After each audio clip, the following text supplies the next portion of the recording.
Thank you for coming to today's program. My name is Ariel Raybuck. I handle partnerships and events production for the library. And so today we are recording, and the recording will be sent out to everybody. But I do want to introduce our partner, which is the League of Women Voters, who put this all together. So thank you to them, please. Yeah. Because of them, we were able to talk about restoring nature in our local communities and restoring ourselves. And so I'd like to welcome Laura Davis, lead of the Cook County League of Women Voters team. Thank you. Good evening and welcome on Earth Day. And thank you to our excellent partner, the Northbrook Public Library. And I am Laura Davis. I am with the League of Women Voters of Cook County. And League of Women Voters is a nonpartisan political organization. We're well known for voter registration and voting-related matters. People understand that we need open land to capture rainwater in order to prevent flooding. People understand that invasives impact our biodiversity. And people realize that there's very little open land left, and it's important to save what we can from development. Our team understands that people care more about something the more they experience it. And we also know education must be ongoing. So to that end, we offer walks in the woods and are planning one, hopefully in Orland Grasslands in the Homewood-Floresmoor area, and a walk in Somme Woods, hopefully in the fall. So I invite everyone here to listen and learn and share with your family, neighbors, and friends about the magnificent Somme Woods throughout our whole Cook County Forest Preserves and the restoration that's going on. So if you feel inspired, visit your local Forest Preserve, or maybe join a restoration team. Or join the Forest Preserve Watch, which is one thing I do. Or become a citizen scientist and monitor butterflies, bees, or dragonflies, which are my favorite. And enjoy a healthy home that is the Forest Preserves for all these little critters. And then please be an advocate for our natural resources. I guarantee you won't have a bad day if you get out there and the forest. And thanks for your interest, and to our speakers. And we look forward to learning from everyone. And again, thank you to the Northbrook Public Library.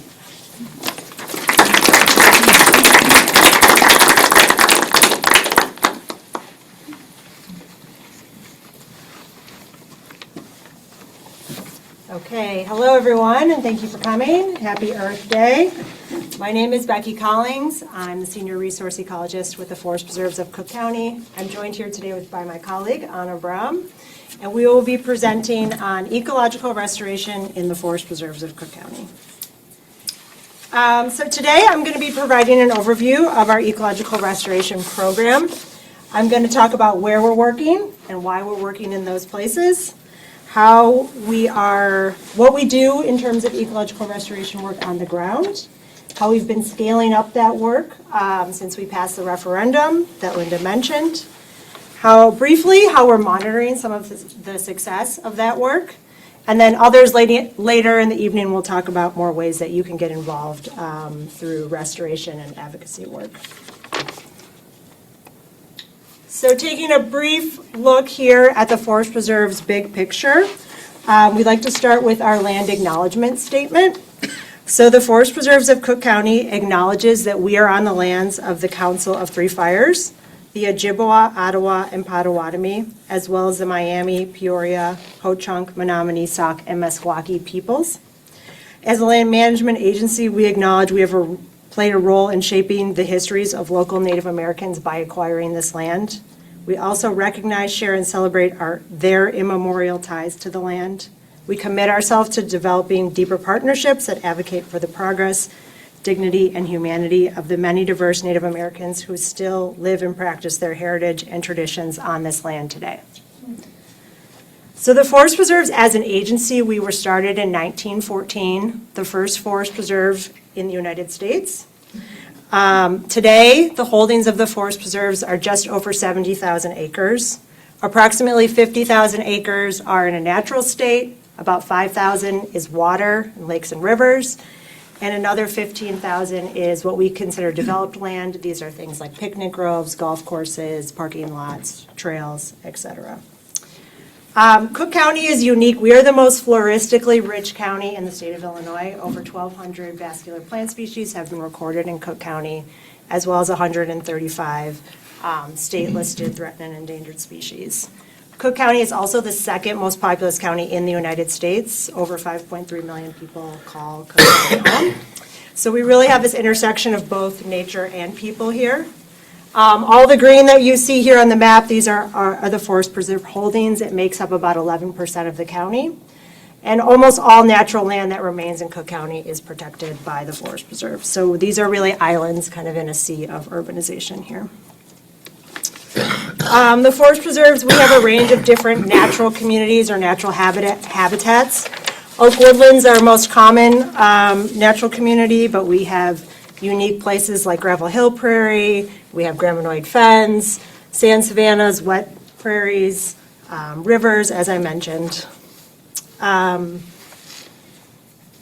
Unfortunately, we also have a lot of degrading factors in the preserves.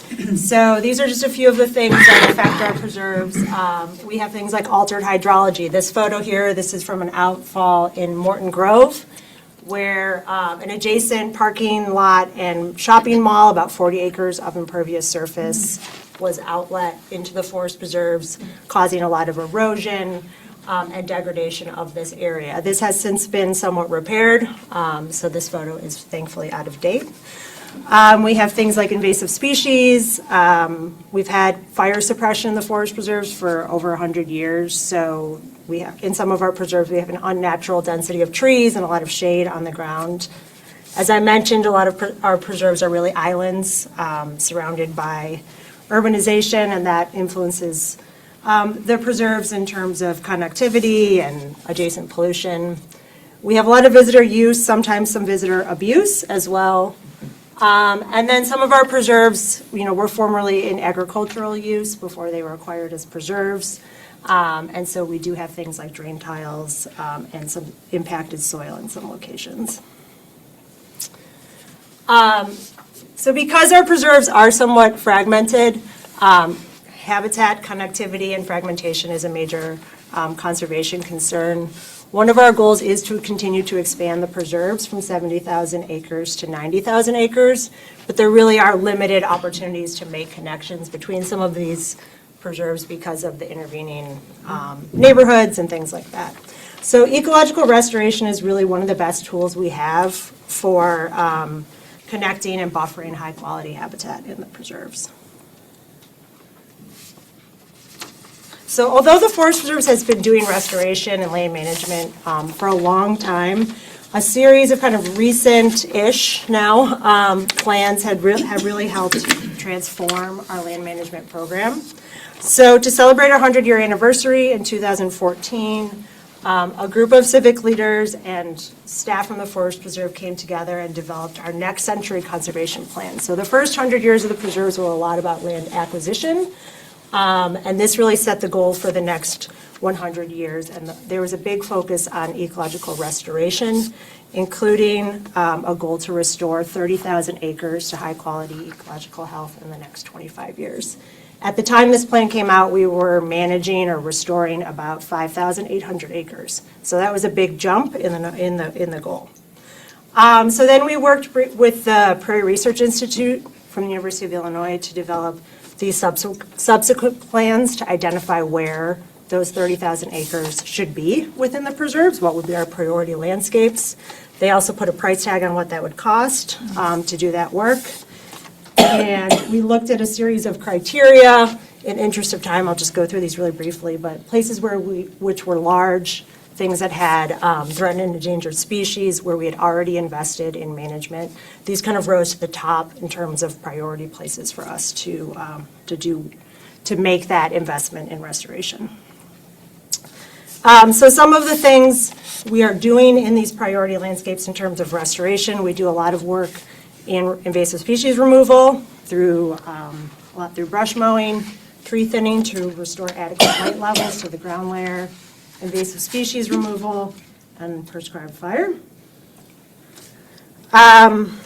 For a long time, really, volunteers were the Forest Preserve's sole or main way that restoration work was happening in the preserves. Until about 10 years ago, the Forest Preserve then just really amped up the amount of other resources that we were bringing into the mix. So today, we now have ecological restoration contractors doing work. We continue to have a very robust volunteer program. We have a Conservation Corps program, which is a job training program. And we also have additional staff to do restoration. So any one project can have a mix of a lot of different groups doing work, and a lot of our work now revolves a lot on coordinating, trying to find the best tools for the project. And as a result, we've really been able to scale up the size of a restoration project that we're doing from maybe a 10-acre project to now we're doing projects on the scale of like 100 or 150 acres. Anna will be talking a little bit about Chippewa Woods, which is a 150-acre restoration project in Northbrook that we just are in the midst of. We've also kind of scaled up our prescribed burn program, so this is a key tool that we use for restoration. Across the preserves, we have about 23,000 acres that are managed with fire.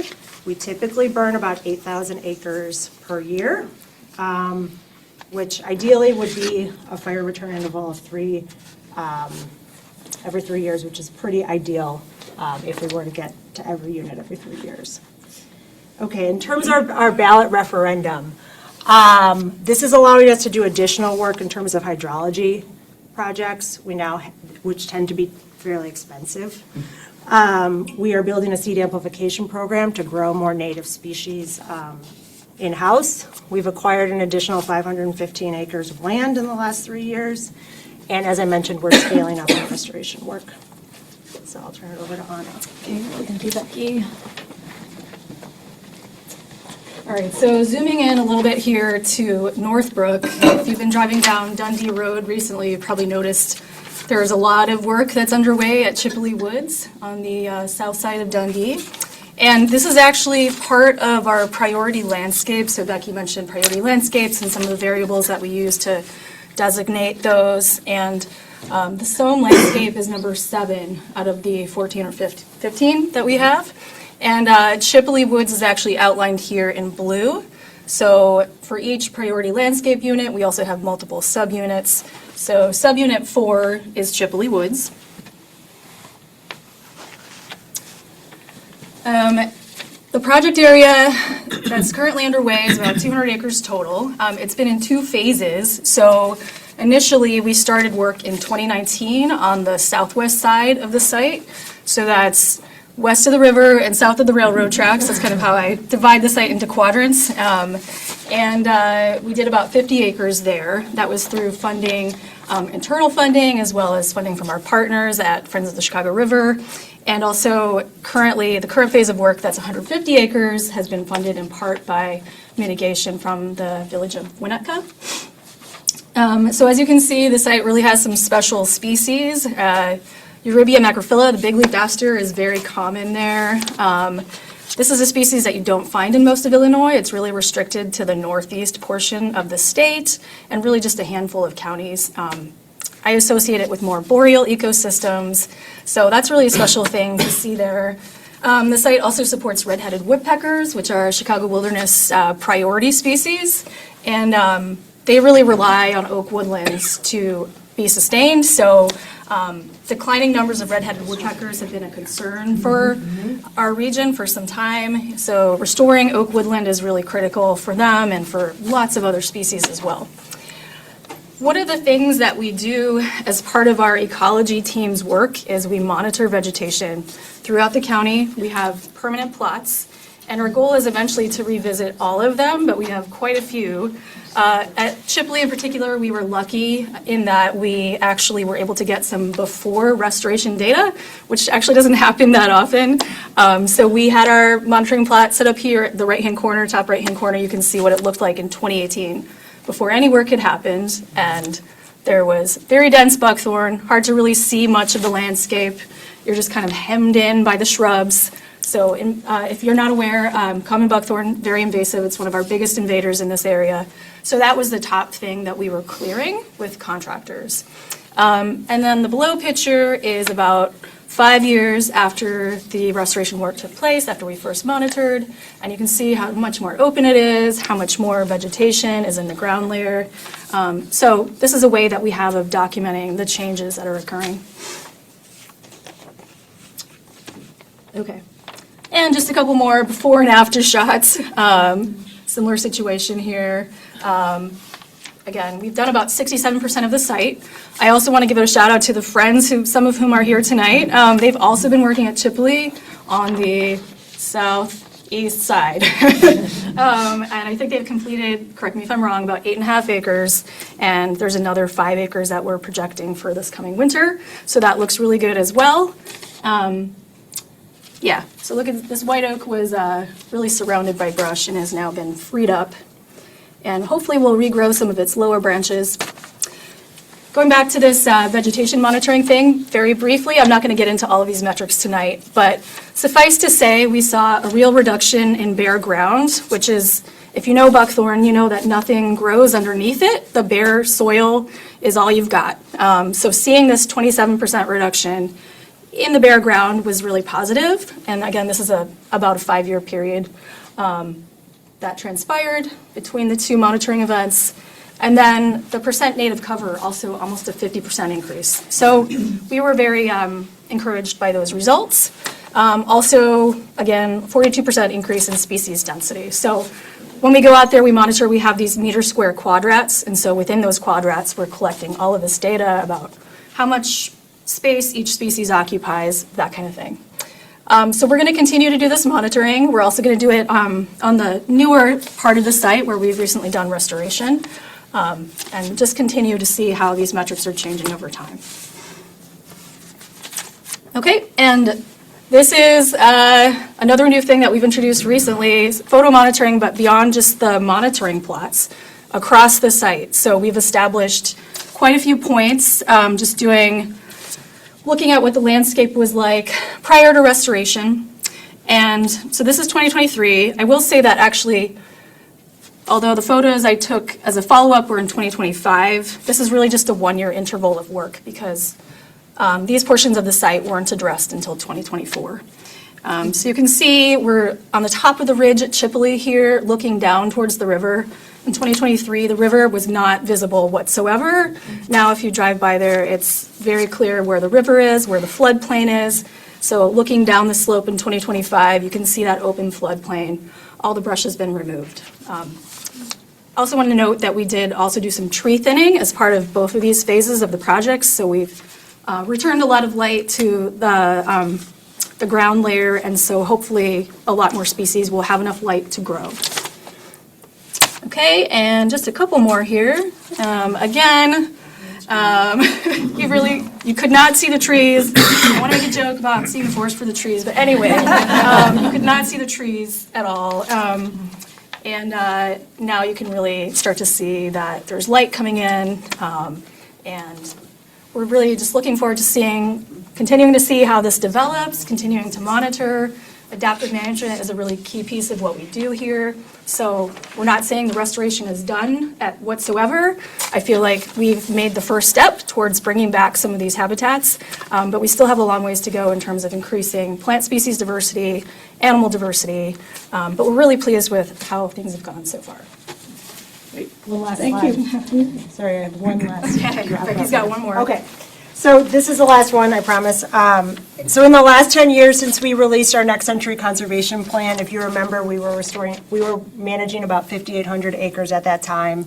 Now we are managing about 18,000 acres, and we're on track to meet that goal of 30,000 acres under management in 25 years. I cannot guarantee it will all be high quality, but we will be managing 30,000 acres in the next 25 years, or within the 25 years. Thanks to, in part to our referendum, our budget for land management has increased. So we're now spending about $10 million annually on restoration activities in the forest preserves. And our budget for contractors has more than doubled since the passage of the referendum. And we do have ongoing work in all of those 15 priority landscapes. So thank you very much.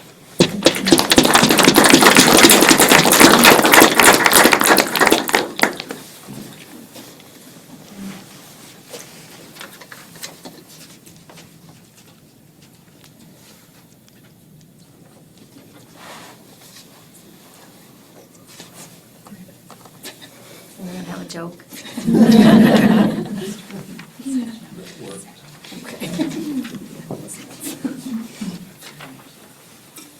Well, you can say who you are while we're waiting. I could, but then you won't have the lovely picture to associate you.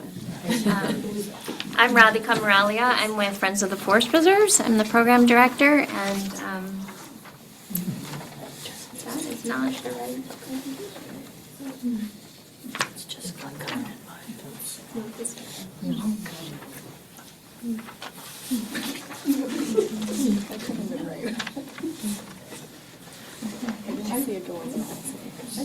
have a quick question. Do you know how many jobs you created in Nice, and the admin, it was great, it was just really good. in this work?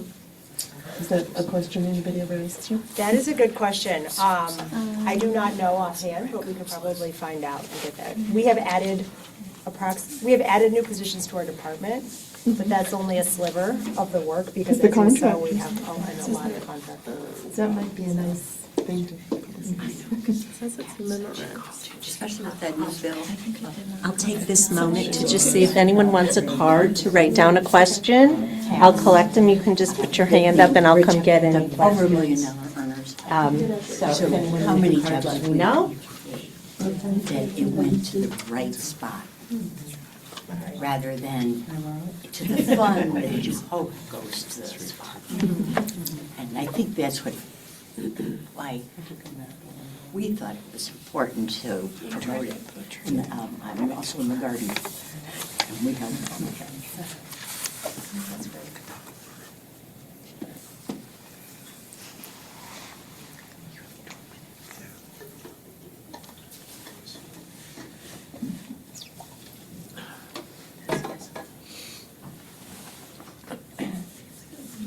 That door's blocking.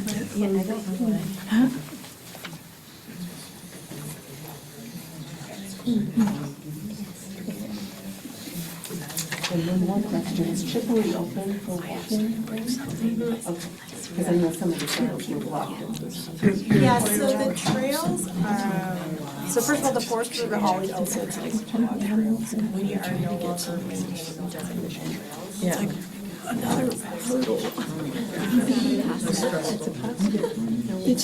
Okay. All right, your time starts now. Right. Hello, everybody. Good evening. Thank you so much for coming out.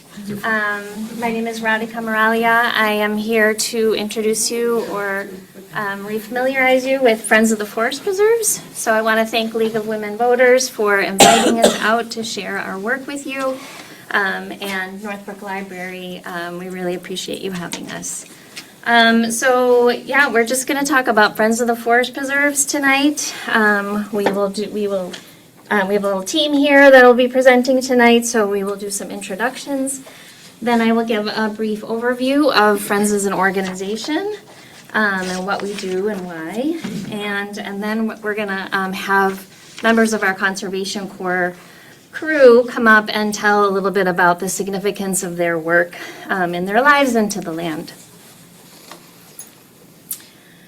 So this, yeah, see, this is my spirit animal. So that's why I wanted to wait for this slide to introduce myself. But Radhika Muralia, my pronouns are she, her, and I'm the program director at Friends. I've been working with Friends for about 9 years, and before that, became involved with them as a volunteer at LaBelle Woods with my 2 little boys who are now big boys.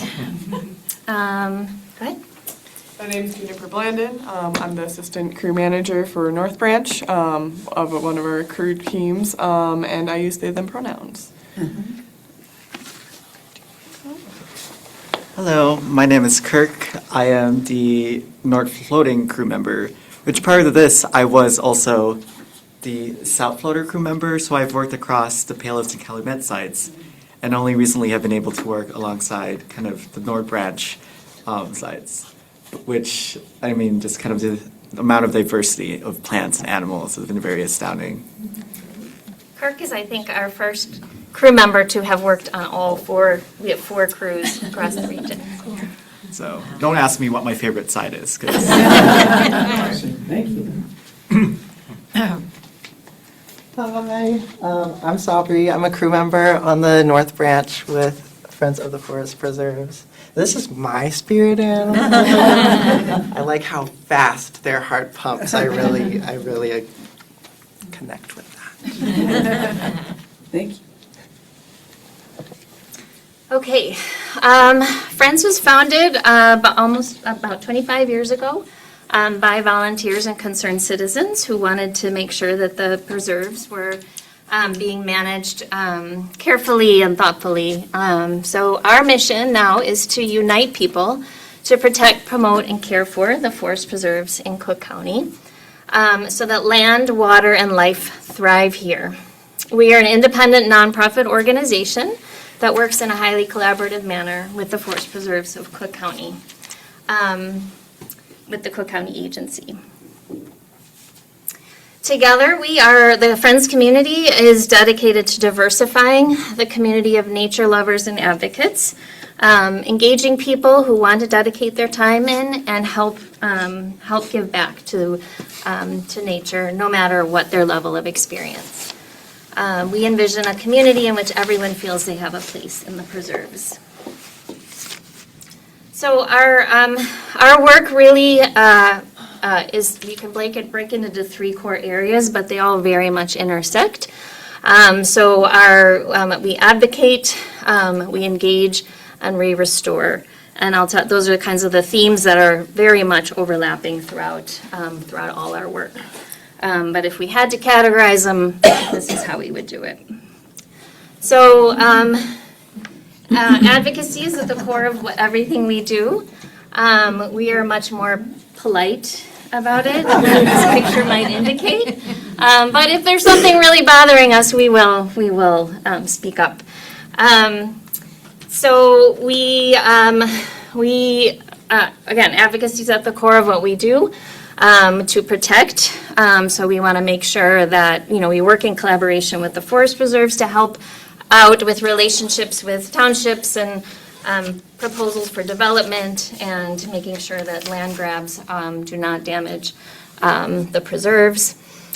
We promote the preserves, so we are out there singing the praises of the forest preserves and the nature and the people who really are so critical to Cook County. Our executive director, Benjamin Cox, was highly involved in that referendum that several people have spoken about already today. And care for, so we advocate for caring for the preserves and caring for ourselves through caring for the preserves. Our engagement is all about creating meaningful outdoor experiences for people in Cook County. We engage people through career development as well as community building. So these are just, we engage people where they're at in different ways. None of us enjoys nature the exact same way. And so we really try and bring out whatever gets people going about nature and really try and build programs around that, and that comes from community building and building relationships with people to understand their relationship with the preserves and how we can all nurture that together. So this is a snapshot of the variety of programs that we do with the public. Isabella here is explaining the meaning of life, so we have that. We have yoga, we have bird watching, we have our Trailblazers program that where volunteers can lead walks in their favorite preserves and show off, what they know and love. That's really great. In partnership with Forest Preserves Volunteer Program, we help grow the communities of caretakers out there. In 2025, we welcomed 110 new volunteers and worked with 1,400 volunteers who contributed 4,000 hours of service-ish. So that is a key part of our engagement work. And then career development. So we have several programs that are designed to break barriers for people to enter this conservation field. In the past, it's been very kind of one size fits all, and that's the wrong phrase. it's kind of been like one path for certain kinds of people with, certain experience, and we want to make sure that we're breaking down barriers for people to enter this field. So we create jobs, a job training program where people are learning and earning a paycheck as they learn, so they don't have to sacrifice learning for making a living. So one of our crews, brand new this year, is our paid restoration, that should say engagement course. So we just piloted engagement crew this past year. They are learning the art and science behind public engagement and community building, again, while earning a paycheck, and no experience is necessary in order for them to join us. We have summer youth crews, so teenagers can join us in the summertime, get their first check often, get an introduction to restoration, and meet new people.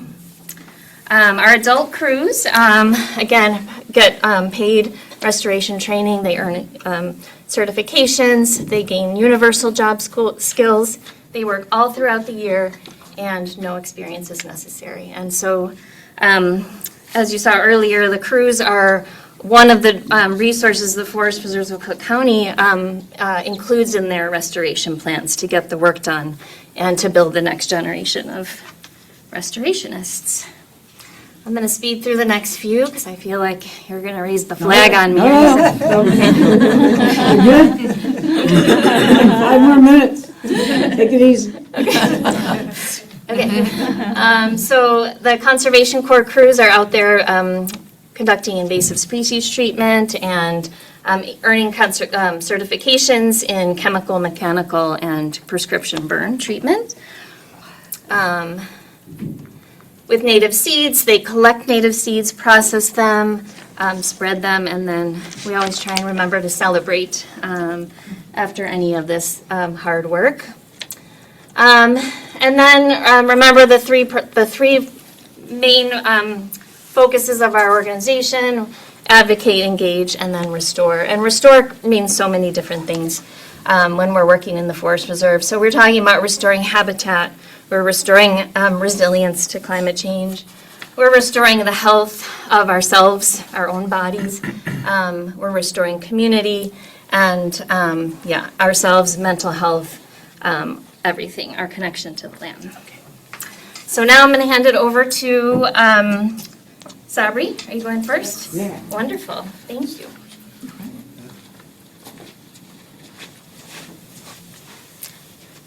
Am I in charge of buttons? Yeah. I believe in you. All right. I get to talk about one of my favorite sites, Watersmeet Woods. A lot of the most salient wildlife encounters I've had have been at this site. We've seen smooth green snakes, red-headed woodpeckers, silver-haired bats. There's this erythrostic katydid, which caught our attention because it looks like a Jolly Rancher. There's skunk cabbages, which are cool. They generate their own heat. It can melt through the ice, which superpowers. They also smell really bad. Superpower. Okay. And then this is my paid gym membership and nature therapy in the winter time. We get to chop things, and burn things. The muscle we work out here the most is here. I think clear communication is the most important thing when doing a prescribed burn, especially because there's groups that don't normally work together, working together to do something big and hot and dangerous. That's my timer. You have another minute. You have another minute. Have another minute? You have another minute. What do you guys want to talk wanna about? Are you done? Yeah, You're I'm good? done. Okay. Kurt. Let's see. Hello. So as mentioned before, I only recently started working for the North Branch crew a little more than a month ago. However, this is my first spring season out in the field. So while all of you most definitely know all these plants in the front. This was my first time seeing them in bloom and all the ephemerals. And this is like a quick quiz for me, so let me know if I get it wrong. This is false true anemone, wood anemone, white trillium, and red trillium. Okay, perfect. Thank you. But the reason why I love kind of just being in the field is, even though I've lived in Chicago for 12 years, I get to experience it again, but in a way that's more intimate, especially working along the sites. Because even though, as Sabri mentioned, it can be difficult sometimes with just the amount of physical work, it's very worthwhile, and there is a sense of kind of just motivation for being able to do the work, because I strongly believe that kind of having access, or just the opportunity to be able to access these natural land in the natural world, is a human right.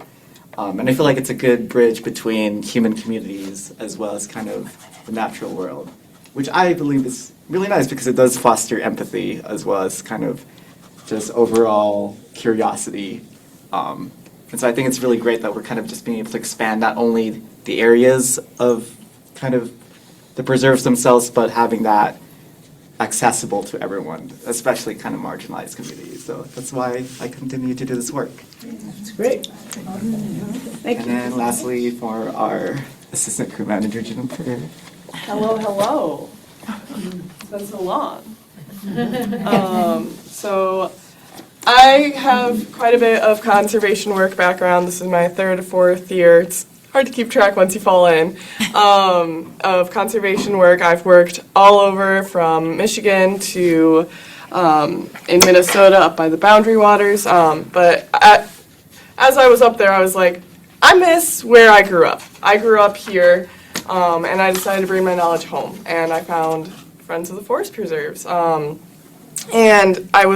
their mission of advocacy and promoting and protecting our natural areas really resonated with me. And, you know, we get to work in the outdoors every day, so I don't really know what more you could ask for. But one of the first sites that I went to was actually Harms Woods. And when you first go to one of your first sites, it really sticks with you in any kind of area.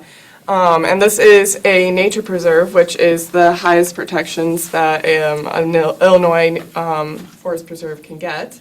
And it's 169 acres, which is astounding and amazing. And we get to work on it. And one of the amazing things about Friends is that we get to come back year after year and continue to work and make progress on these sites. And a lot of conservation jobs, I've noticed that they hit a site or an area and then they move on, and those people who worked in that site never get to connect with that again. And having those connections to that land is vital for our communities and moving forward. I mean, working on Harms, like, we're finding all these super rare spring ephemerals, super rare plants that I've never seen anywhere else. And then I'm having community members come up and ask me what I'm doing, and like appreciating all of that work, and then I get to educate them and tie them into this land and this work. And it's really amazing, and there's my timer. But I could go on and on. So, but yeah, that's the conservation core side of things. Thank you.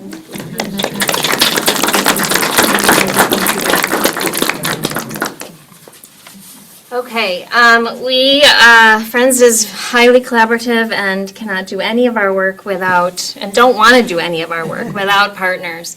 Again,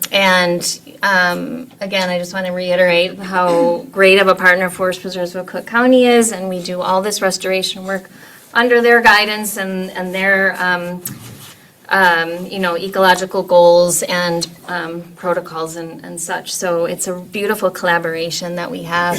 And then we are just, this isn't even touching the surface of all the different organizations that we want to connect with, because a lot of the issues that various organizations work on are really, really intersecting. And so some people call it mission creep, but I'm a big fan of mission creep when we are joining forces together to benefit each other.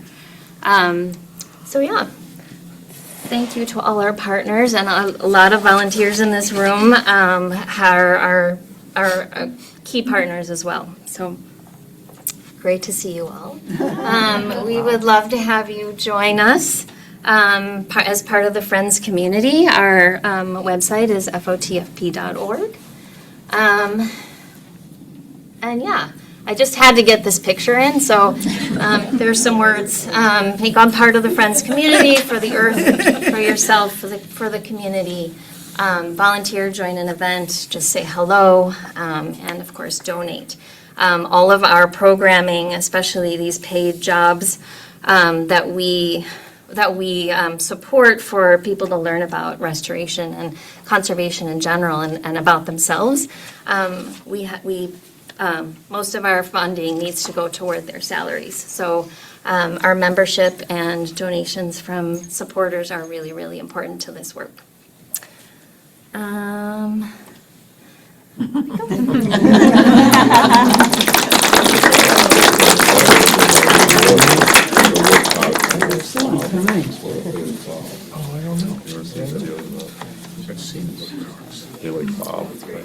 everybody. Hi, Linda. I'm Linda Masters, and I've been a resident of Northbrook for 30 years, which means I've been a volunteer steward for 30 years. But in my day job, which I'm now retired from actually, I was actually a restoration ecologist for Open Lands in Chicago, and I helped manage their large-scale restoration projects for 20 years. We were funded through the expansion of O'Hare Airport, which sent Open Lands a check in the mail for $25 million. Oh my God. So that's the fund I was able to work out of. And I managed to spend almost all of it.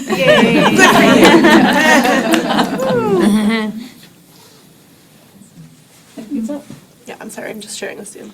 Okay. So this picture is a picture of some of the folks who came to the very first workday at Somme Prairie in 1977, which means this August it will be our 49th anniversary. So I was not here at the time. I was living in Arizona managing a Red Lobster restaurant at the time. So my life has taken a few turns. So this is what they started with. This is a before picture. This is what not all of Somme Prairie and Somme Prairie Grove looked like, but it was a big party spot at that time. So this is what they started for. And then after so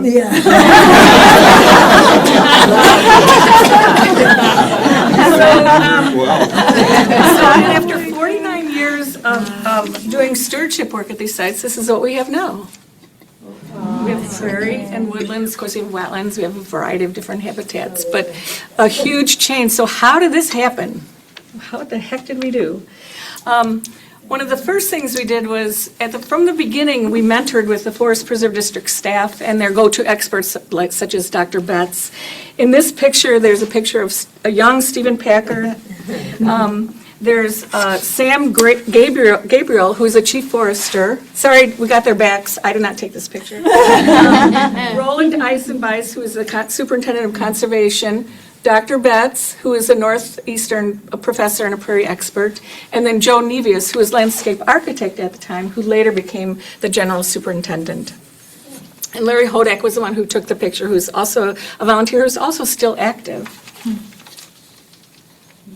So just to sort of bring it into context, I'm going to really bring it back to Northbrook and the Somme Preserves, but I just wanted to show you a map of Northbrook and how fortunate we are. All the green space is Forest Preserve.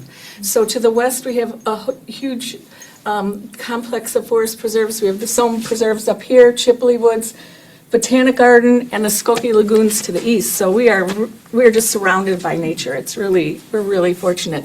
And for the Glenview people, you're included too. And then to focus in a little bit more, I'm going to be talking about Somme Prairie Grove, Somme Woods, and this little orphan piece, which we call Somme Woods South. Yeah, this is over here. So what I'm going to do is I'm going to go through a year-long schedule of activities, how we do stewardship. So I'm starting in April through March. We remove invasives, collect seeds, sort and prep and mix seeds, we do controlled burns, and then we plant the seeds. So we'll start out this spring, we're moving into that right now, where we're going to be removing invasives. We've got teasel, garlic mustard, white sweet clover, canary grass, buckthorn resprouts. We do that all during the growing season. And these plants express themselves at different times, so we also have celandine, which we're getting right now, so, and then purple loosestrife. It's a big wetland plant that we get. And then in the fall, we do mostly our buckthorn cutting and burning of brush piles, so we do that. And I think Becky talked about, or maybe it was Anna, talked about removing buckthorn is important to get that sun down to the ground. That's really, in a nutshell, a big goal. In the spring through fall, all growing season long, when we're sick of controlling those invasives, we will branch out and do some seed collecting. We do seed collecting all growing season long, from spring through fall, from April to November. We do seed processing a little bit in the spring, but mostly in the fall. So we all get together with these big screens and tubs and get our grocery bags full of seeds. The seeds are collected and they're kept separate until they're cleaned. And I'll talk about the mixes a little bit later. But I just wanted to point out our resident star over here, Deborah Shore. She was the Region 5 director for the Illinois EPA, and Region 5 covered during the Biden administration, and which covered about 4 or 5 states. But she comes out very often to the work days, and we're so glad to have her. So seeds, this is what we did in 2025. We collected 320 species of seeds. We made 44 different seed mixes. The mixes are designed for the entire range of habitats that we have at the SOM complex. And they range from wet to dry and sun to shade. And then we also do for low quality areas to high quality areas.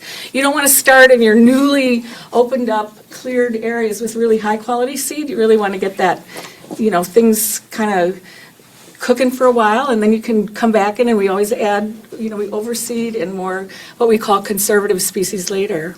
And we have a seed expert mixer right here. If you want to know about seed mixes, we have one right here, Erico. We do, and then we sort of end up the season, well, not yet. Okay, so we do controlled burns. I love this picture. This is how they did it in the late 1930s. They were doing This is actually Alda Leopold right here. But this poor woman, bare legs in a controlled burn. Alda Leopold. Wearing a dress, doing a controlled burn. They didn't shave back then.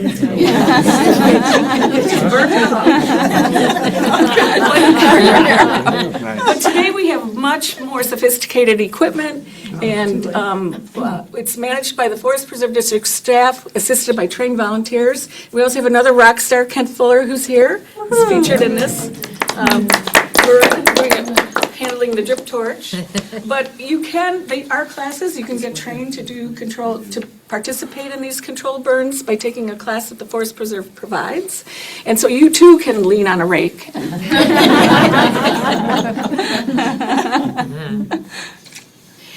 And then finally we love to plant our seeds after a burn. We love getting good burns in so that we can plant seeds. This is the easiest way to the seeds need contact with the ground in order to germinate, really well. So we love to put seed down after a burn, and we just line up. Everybody has their bag of the proper habitat type, and we spread the seed. If we don't get a good burn and we have snow, we do what we call seeding the snow, which is kind of fun because you can actually see the seed then and where it is and how much you're putting down. And then through the freeze-thaw cycle, the seed will work its way down to the ground. The hardest thing, and I don't have a picture of it, is when we don't get a burn or there is no snow, but there's a lot of leaves, we actually rake the leaves off and put the seeds down. And it's a lot of work. So this is the final step. This is the final step in our annual schedule. But wait, there's more.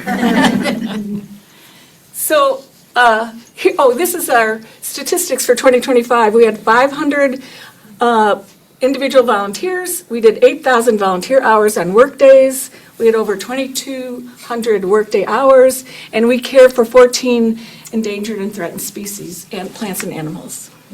So we get a lot done. So here's the more part. So all year long, we do other things besides doing, the restoration, the physical restoration work. We pollinate orchids. Here you can see they have the little pollinia on their toothpicks, and they do it by hand. We're short on the actual pollinators that are specialized to do orchids because they need to have their long tongues. There are some out there, but we're short on them. So in order to make sure that we get, good pollination, we do it by hand. So we take the pollinia, we know how to get the pollinia from the orchid and take it over to another plant and put it in. And we take very careful records, and we do this in conjunction with the Fish and Wildlife Service, because that's their Bread and butter. that's what they do. They regulate that kind of stuff. But we also hold field seminars in Soame Woods. Soame Woods is about 220 acres, which is kind of big for one steward. So we divided the site up into what we call zones. And we have 13 zones, averaging about 17 acres. And then a zone steward who has come up through the ranks and has learned a lot and really wants to take on more responsibility for planning, the work for the site, assessing the threats, what kind of work needs to be done. We'll often hold a field seminar, invite the other zone stewards and other volunteers who are interested to come and talk with her or him about, let's look at my site. I need some ideas. I need some input here. So we hold field seminars on occasion, and it's really a great learning time. We identify plants. We have classes on how to identify certain plants that are hard to identify, like the sedges.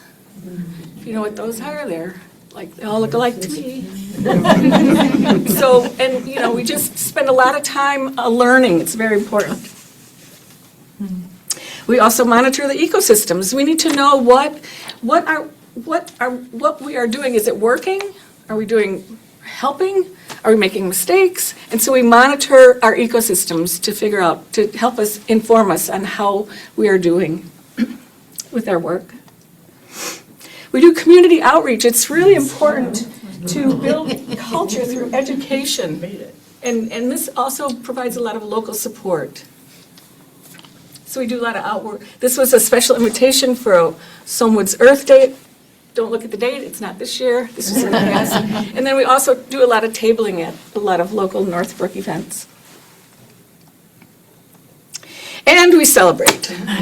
So we usually have almost always, it used to be a solstice workday, but we moved it to New Year's Day. It seemed more convenient for people. So we're often led into the preserve with a bagpipe, and then we have a specially built pile that's pretty big, as you can see. But we're very, very safe. And then I also want to put in a plug for the Wild Things Conference. Save the date, February 27th, 2027. This is a every other year conference that's held for people, for volunteers, academics, professionals. In 2025, we had about 2,300 people come. We've got about 40 to 45 different speakers.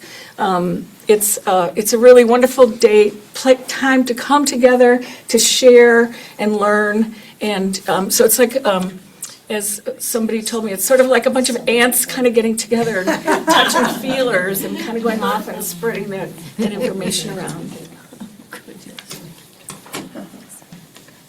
So we, in Northbrook, our work really, we strive to restore Illinois prairies and woodlands for all creatures great and small. And if you want to find us, this is how you can do it. That's all.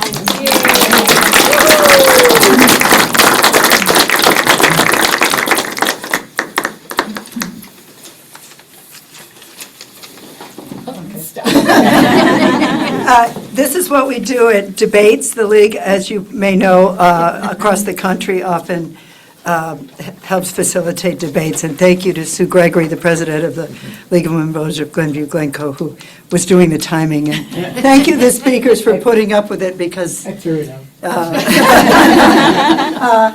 is about time to wrap up. We have one question online, and if other people have questions here, Ariel, do we need to cut it off the Zoom, or? We can ask questions. Okay. Just try not to call people by name. All right, and Molly and Back, do you want to shout out the question we have from Zoom? Yeah, so, and maybe you might need to And- repeat it. I will repeat it, and we can maybe figure out who to direct it to, or, Okay, so is there any research documenting health benefits for people being in nature? there is. Who of our would you like to speak to that? Radhika, are there health benefits documented for people human beings spending time in nature? Absolutely. Come on over here. Physical health, mental health. I don't have specifics that I can share with you, but I can say broadly, there's a lot of research that shows that time in nature, just even 20 minutes or 10 minutes, is really impacts our nervous systems and so much more. So, absolutely. There's a University of Chicago professor who just came out with a book about this topic, and there's a woman at Northwestern, some people here have studied this too, and so yes. Molly, what about, do other people have questions? You have a question, right? I just have an idea. Because I live almost on Lake Cook Road, I go to both Lake County and Cook County Forest Preserves. And I've noticed at Lake County, they have this program that I think is really great for getting more people involved in visiting different forest preserves. They have, in the end of the summer every year, they publish a list of 7, 8, 9 different forest preserves. And you keep track of where you go, and you have to go to, I think, walk a total of 7 miles. The forest preserves are 1, 2, and 3 mile trails. And they have a couple wild cards, so you can pick whatever you want. And then you send your thing in, and you get a little trinket prize. You get like a badge or something that's not made very well. I have to repeat your question, so. And it's so fun. I mean, with Cook County, is that something? There's a program, she's saying, does this help for Zoom to repeat the question? Sure. Okay. There's a program that the Lake County Preserves has about keeping track and getting a trinket or an award, and the good feeling you have if you visit a number of forest preserves and document that. We have the Director of Strategic Initiatives for Cook County Forest Preserve right here, and she's listening. I am. Great. And this is, one thing that's amazing is this is just a small portion of what the overall Forest Preserves does. And afterwards, Becky and Anna especially can speak to the volunteer coordinating, the programs. They're getting teachers out in the Forest Preserve, a whole lot of things. They have nature centers. So this is just about the ecological restoration, which is very deep and specific. And we all need to go to all of them and document it. So Michelle will take that under. Yeah, it's just a fun way to make me go Thank to you. different places. Okay. Molly? Yeah, we had another online question. I think it's for Anna and Becky? Becky, thank you. Is my guess. How many priority levels are there, and what is the criteria for each, or how do you decide which projects to implement? Do you want to just come, would you mind coming up? So they're talking about prioritizing areas in the forest preserves for restoration. How do you decide? Sure, yeah, through our Natural and Cultural Resources Master Plan process that we did in 2015, we used 7 criteria to look at all of our preserves and to select our priorities using those criteria. So I kind of briefly touched on this in the presentation, but I know I was moving quickly. So we looked at things like the size of the preserve with the idea that a larger preserve complex can hold and support more species. We looked at the percent of the preserves that were remnant. So that is a term where we look at how impacted they've been by past land uses, and things that were lightly impacted are more remnant. And so those rose to the top because they're a little bit easier to restore. Presence of threatened and endangered species was one. The condition of the soil past investment in resources. So, Linda mentioned volunteers have been working at some of our preserves for decades, and so those kind of got folded into our priorities. Things that were already state dedicated as nature preserves. So all of those criteria went into a planning process to identify where we would prioritize. And I will say having that process has been extremely helpful because it just sets the table. So when we've had opportunities for outside funding, we already know where we want to go and what we want to spend the money on. So not only have we been able to use the referendum dollars, we've also been able to leverage like federal dollars through grants and other things like that. Yeah. I will also mention we have the 15 landscapes, but we also had some nature preserves and some stewardship sites that were not, they didn't fit into those 15, so those are also part of our priority 30,000 acres. So all of that together is our 30,000 acre restoration goal. Yeah. Yeah. Are there climate change specific restoration priorities? Yes and no. I would say some of that is folded into that prioritization process when we're thinking of things like size of the preserve. So size of a larger, more resilient preserve is going to be better able to adapt to climate change.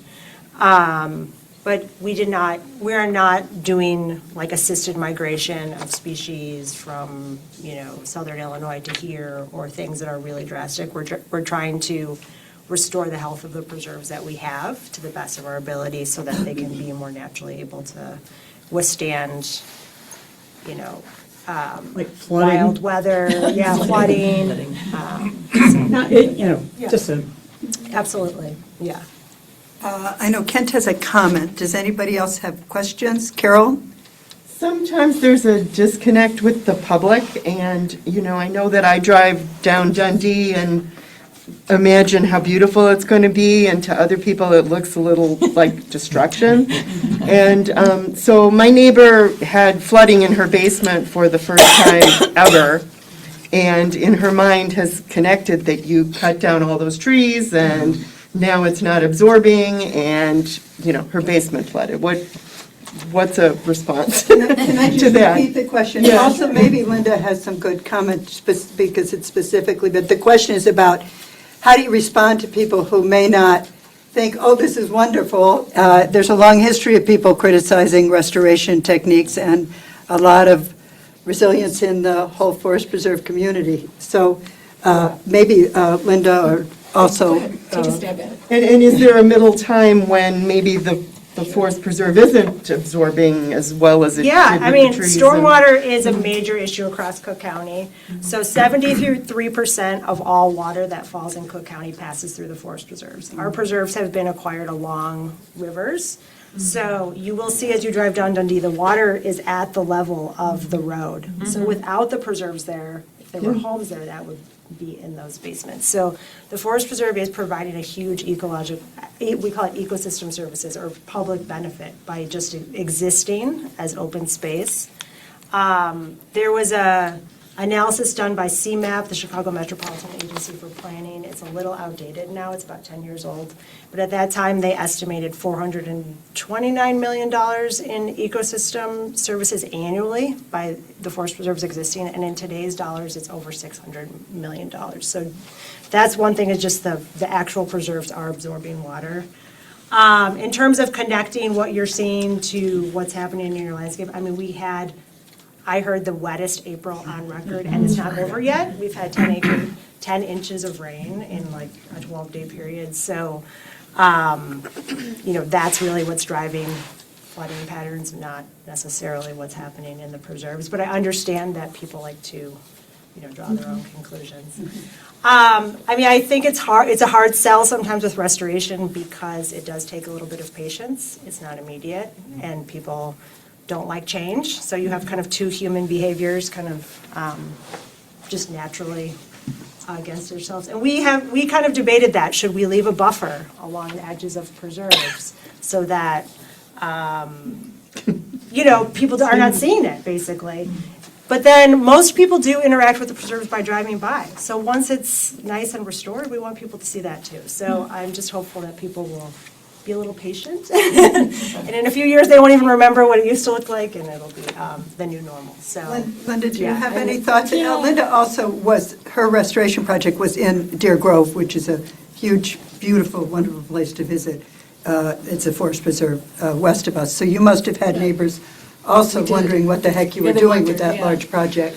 I sort of think of restoration, early restoration projects, it's like radical surgery, because you come out of the surgery really scarred up and swollen and red and stuff. And then over time, you know, when you do take care of yourself and you get better, you heal, the scars start to go away, you know, the swelling goes down and you start to, you know, look healthy again. And also, well, yes, the trees do absorb a lot of waters, but so do these ground plants. So once that ground layer gets established, that will definitely help absorb a lot of that water. But it's easy to make that connection, thinking, oh, they cut it down, but it's also the wettest, you know, spring that we've ever had. So I would try to move her towards that direction. You know. Kent had a comment. We should probably wrap it up and let people mingle or move or whatever, but I'll be Kent, brief. I just want to share an octogenarian perspective here. When my wife and I got involved in the early 70s, 40 or 50 years ago, the Forest Preserve was primarily a patronage hiring operation and a picnic permit operation. They did not, there was a forestry department, but it was mostly cutting trees that fell on paths or in parking lots. There was no restoration. There was no ecology group like Becky's son. So a meeting like this would never have happened. There was no basis for it. A number of us got together and said, well, we really need a neutral organization that can speak for the forest preserves. And John Balaban and C. Packard and some others particularly were formed, and that resulted in this organization, Friends of the Forest Preserve, which has been very valuable in terms of a neutral perspective for the public trust and for the Forest Preserve superintendent and commissioners to trust. So it's been very useful. And the volunteer community had already begun to form. North Branch existed, was viable at the time. But I would just many of you are no doubt involved as volunteers. It is just a healthy, wonderful thing. It's a beautiful community of people from a lot of different walks of life. I haven't been out with them since this morning. It's a wonderful thing. I encourage you to all get involved and support it. Thank you. Thank you. Happy Earth Day.